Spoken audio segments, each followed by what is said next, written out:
नमस्कार दोस्तों। आज के समय में दोस्तों चाहे शहर के लोग हों, चाहे ग्रामीणांचल के लोग हों, खासकर गार्जियन, अभिभावक या पेरेंट्स, सबकी एक कॉमन समस्या, बहुत जटिल समस्या बन गई है कि आखिर ये बच्चों को कैसे पाला जाए, बच्चों की परवरिश कैसे की जाए। दोस्तों एक समय था, आज से 10 साल 15-20 साल पहले, कोई भी दिक्कत होती थी विद्यालयों को लेकर, विद्यालय से बच्चा मार खा के आ रहा है, डांट के आ रहा है, घर पे आता था, माँ बाप सुनते थे उसकी बातों को, उल्टा डांट देते थे, फटकार देते थे। पहले के बच्चे थे, उनकी साइकोलॉजी बहुत स्ट्रांग थी, वो सब कुछ सहन कर जाते थे, फिर घुल मिल जाते थे, सब कुछ भूल भी सके। बट आज का जो परिवेश है, आज का जो वातावरण है, पूरी तरह से बदल चुका है। आजकल के जो बच्चे भी हैं, वो भी उनकी साइकोलॉजी के हैं या इमोशंस के हैं, पहले जैसे नहीं रह गए हैं। बच्चे को थोड़ा सा भी आप डांट देते हैं तो उसका बहुत ही ज्यादा नकारात्मक प्रभाव बच्चों पर पड़ता है। एक प्रकार से कहा जाए कि आज के समय में बच्चों को पालना, चाहे छोटे बच्चे हों चाहे टीनेजर हों, सबको पालना, सबको मोटिवेट करना, सबको सही डायरेक्शन में ले जाना, ये बहुत बड़ा चैलेंज बन चुका है अभिभावकों के लिए।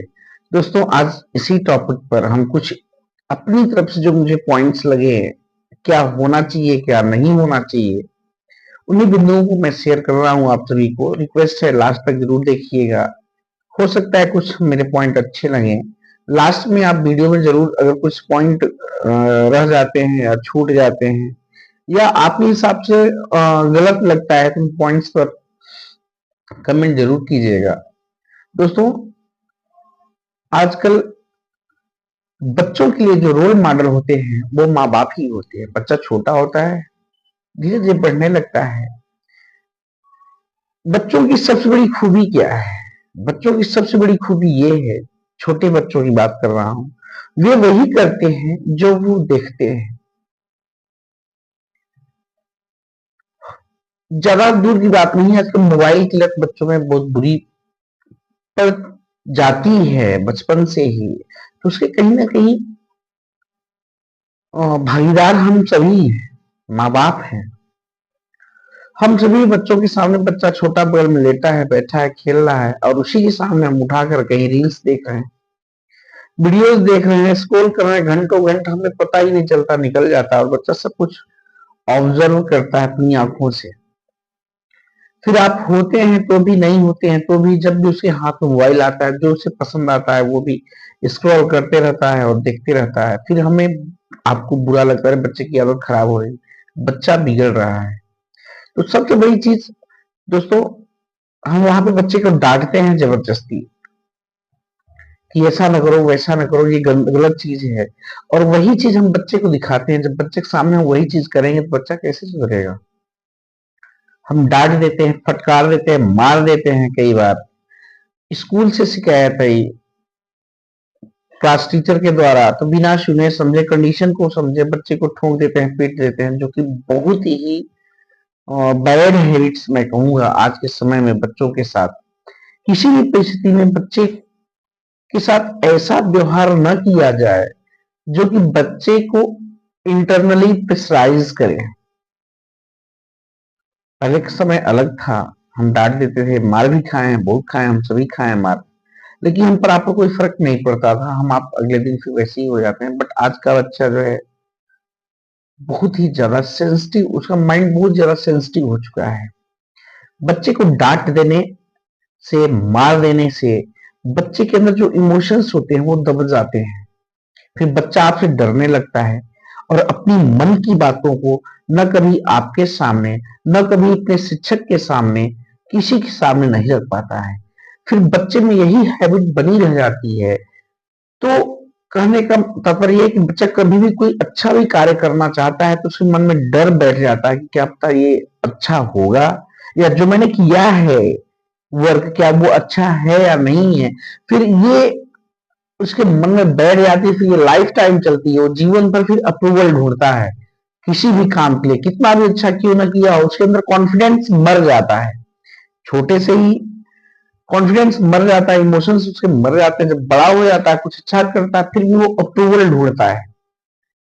क्या यार देखिए, अपने बॉस से, मान लीजिए कोई बड़ा हो गया बच्चा एम्प्लॉई है कहीं पे, तो बहुत अच्छा काम किया है, उसका मन कर रहा है बहुत अच्छा मैंने काम किया है, बहुत अच्छा हमने प्रोजेक्ट को डेवलप किया है, फिर भी मन में रहता है कि यार अब एक बार अपनी बॉस से पूछ लें या अपने सीनियर से पूछ लें क्या ये सही है।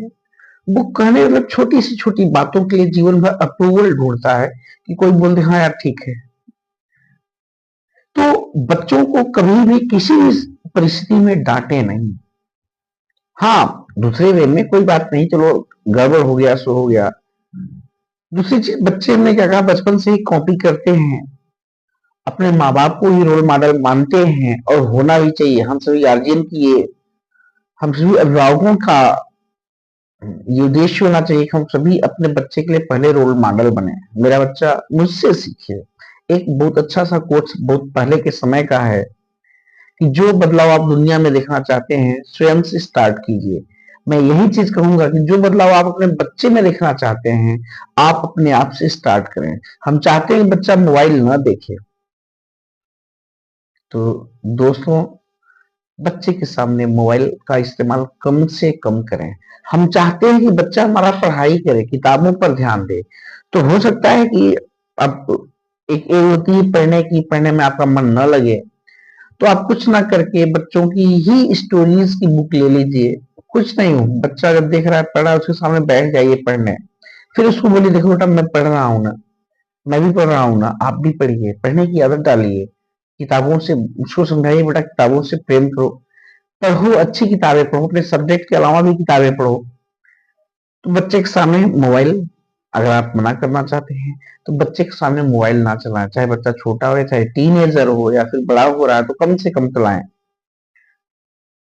बच्चों को अगर चाहते हैं आप कि बच्चा अधिक से अधिक टाइम बुकों में व्यतीत करे, तो जब भी आपको थोड़ा बहुत मौका मिले, स्टोरीज की बुक ले लीजिए, आप उन्हीं को थोड़ा देर पढ़िए। तो बच्चे के अंदर एक जिज्ञासा है कि तो हमारे पापा अभी इस उम्र में, पापा हमारे पढ़ रहे हैं, तो हमारा तो काम ही है पढ़ना। और कभी भी कई बार ऐसे बिंदु आ जाते हैं जब पति पत्नी आपस में बहस करने लगते हैं, डांटने लगते हैं, एक दूसरे पर चिल्लाने लगते हैं। इसका बहुत ही गलत इम्पैक्ट पड़ता है हमारे बच्चों पर। कभी भी कोई भी ऐसा विवादास्पद कोई पॉइंट आता है पति पत्नी के बीच में, तो धीरे से दोनों भाई पहले से बात कर लो। देखो कोई अगर कॉन्फ्लिक्ट होता है, बच्चे के सामने नहीं बोलना है। बच्चे के सामने आप सभी दोनों हंसते मुस्कुराते प्यार से ही कोई भी मैटर सुलझाना है, तो बच्चा स्कूल में हो या जब भी आपको मौका मिले तो प्यार से समझा ले, देखो ऐसा नहीं ऐसा है। ध्यान रहे बच्चों के सामने कभी भी आपको बहस नहीं करना है, लड़ना नहीं है। आजकल गार्जियन क्या करते हैं, गलती ये होती है कि बच्चा बगल में बैठा है, हम दूसरों की बुराइयां स्टार्ट कर देते हैं। कोई रिलेटिव है, कोई फ्रेंड है, या कुछ भी हमारे आसपास का है, कुछ उसने गलत किया या उसकी कुछ निगेटिव चीजें हैं, हम बच्चों के सामने बातें करने लगते हैं। उसका व्यवहार है या उसका करेक्टर है, तो ध्यान रहे बच्चों के सामने कभी भी किसी प्रकार की निगेटिव बातें ना करें। अच्छे व्यक्तियों की बात करें, सफल लोगों की बात करें। उससे बच्चा भी मोटिवेट होता है, बच्चे में भी क्यूरियोसिटी जागती है कि हाँ पापा वो कौन थे, कैसे थे, क्या किया उन्होंने, क्या नहीं किया, हाँ वो आगे कैसे बढ़े। तो बार बार बच्चे को कोरिलेट कीजिए एजुकेशन से। बेटा देखो एपीजे अब्दुल कलाम इतने बड़े साइंटिस्ट थे, तो उन्हें मिसाइल मैन कहा जाता है। तो क्यों कहा जाता है? क्योंकि उन्होंने पढ़ाई की, पढ़ाई करने के बाद आगे बढ़े। ढेर सारे हमारे पास ऐसे एग्जाम्पल हैं, हम सभी जानते हैं।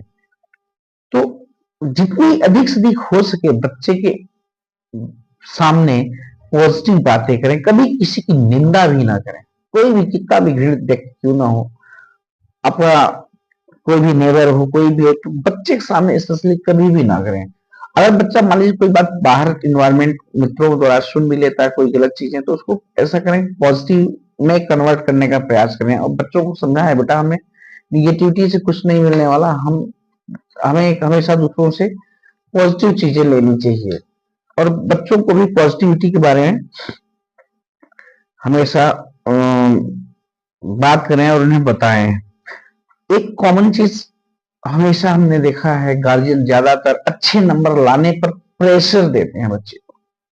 कभी भी प्रेशर ना दें। अच्छे अंक लाना है, इस सब्जेक्ट को लेकर के कभी प्रेशर ना दें।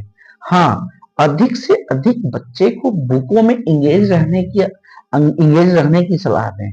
आप भी सामने किताबें उठा ले, पढ़े, बच्चे को भी बोलें, चेक कर ले कि कितना बच्चे का होमवर्क था, कितना सिलेबस है, एग्जाम कब तक है, एक टाइम टेबल आप अपने अकॉर्डिंग सेट कर लें। बच्चों को भी खेलने के लिए जगह जरूर दें।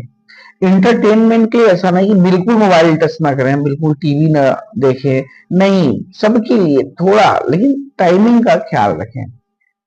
तो एक परफेक्ट टाइम टेबल बना दें। एग्जाम नजदीक आ रहे हैं तो थोड़ा सा टाइम बढ़ाएं बच्चे का कि किताबों पर ज्यादा ध्यान दें। चेक करें बेटा कितना हो गया, चलो कोई बात नहीं, इतना नहीं तैयार हो पाया, चलो ठीक है, कल देख लेते हैं।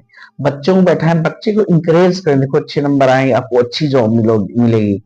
आप बड़े बड़े जो महापुरुष हैं, बड़े बड़े हमारे स्वतंत्रता सेनानी हैं, साइंटिस्ट हैं, उनकी स्टोरीज को सुनाया, देखिए वो ऐसा करते थे, ऐसा हो गए, आज पूरा देश उनको जान रहा है। टीवी पर जो हमारे एंकर्स आते हैं, टीवी पर हमारे जो तमाम प्रकार के नेता अभिनेता आते रहते हैं, तो उनके पॉजिटिविटी को गिनाएं कि देखिए ये इतना पर्सन एजुकेटेड था, इन्होंने ये डिग्री की, ऐसा इन्होंने किया, आज ये घर घर पूरा भारत देश विदेश हर जगह लोग इनको जानते हैं।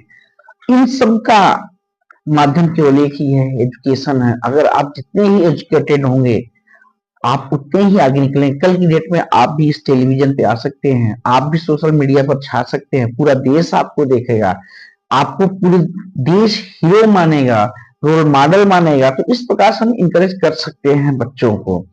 तो ध्यान रहे, कभी भी बच्चे को डांटे नहीं, बच्चे पर कभी चिल्लाए नहीं।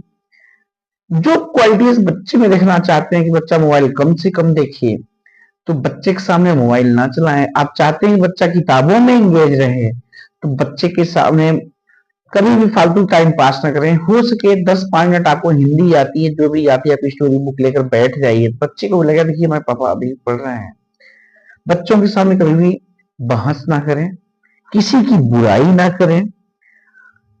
एक पॉइंट और बहुत जरूरी, मान लीजिए एग्जाम हो गया, एग्जाम जैसा गया तैसा गया, बच्चे को बताते हैं, कभी कभी बहुत ज्यादा नर्वस हो जाते हैं कि अच्छा पेपर नहीं गया, तो बच्चे को उस समय सबसे ज्यादा जरूरत होती है अपने गार्जियन की। तो वहां पर बच्चों को कभी भी क्रिटिसाइज ना करें, डांटे नहीं, कोई बात नहीं यार, हो गया यार, कोई दिक्कत नहीं है, इस बार का मैच चलो अगली बार अच्छे आ जाएंगे, आपने प्रयास तो पूरा किया था ना, कोई बात नहीं है। बोलना तो जो बोल रहा है, किसके 90% आ रहे हैं, किसके 70 आ रहे हैं, दुनिया से मतलब नहीं है। उनको ऐसे पर्सनालिटीज के बारे में बताएं जो कि थर्ड डिवीजन भी पास होके, 10वीं 12वीं थर्ड डिवीजन के साथ पास होके भी अच्छे ऑफिसर बने हैं। ऐसे लोगों की मोटिवेशनल लाइफ हिस्ट्री को बताएं बच्चों के सामने, कभी उन पर प्रेशर ना आने पाए। रिजल्ट आने से ठीक एक दिन पहले रिजल्ट पर जरूर डिस्कस कर लें, एकदम लाइट वे में, कोई बात नहीं यार, कल रिजल्ट आ रहा है, कोई दिक्कत नहीं, चलो थर्ड डिवीजन में तुम्हारा 40% भी आ जाए तो भी हम हैप्पी हैं। देखो मनोज एक आईएएस, एक स्टोरी में बहुत हाईलाइट हुई थी 12th पास करके, उनको ऐसी स्टोरीज उनको बताएं, ऐसे पर्सनालिटीज में बताएं। देखो वो थर्ड डिवीजन 10वीं पास हुआ था, थर्ड डिवीजन 12वीं पास हुआ था, उसके बाद देखो वो आईएएस बन गया, आईएएस ऑफिसर बन गया। तो ऐसा नहीं होता, डिवीजन और मार्क्स जरूरी नहीं होते, निर्धारित नहीं करते कि बच्चा आपका कहाँ जाएगा और किस क्षेत्र में जाएगा, सफल होगा या नहीं होगा। तो कभी भी रिजल्ट आने से ठीक एक दिन पहले बच्चे के मूड और माहौल को एकदम लाइट कर दें। दोस्तों ध्यान रहे, आज का समय, आज की साइकोलॉजी बिल्कुल चेंज हो चुकी है। कहीं से भी कोई शब्द ऐसे हार्ड वर्ड ना निकले जो बच्चे को हर्ट करे।